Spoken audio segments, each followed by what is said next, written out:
Hi everyone. Today we'll talk about how to fix or how to solve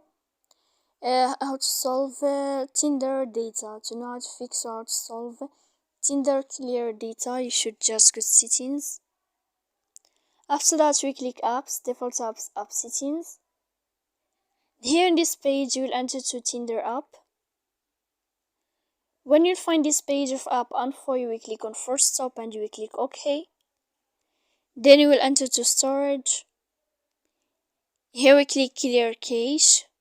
But pay attention, don't click clear data because it may cause errors on your app. And then you can turn off your phone. You will wait a moment and you can turn on your phone again.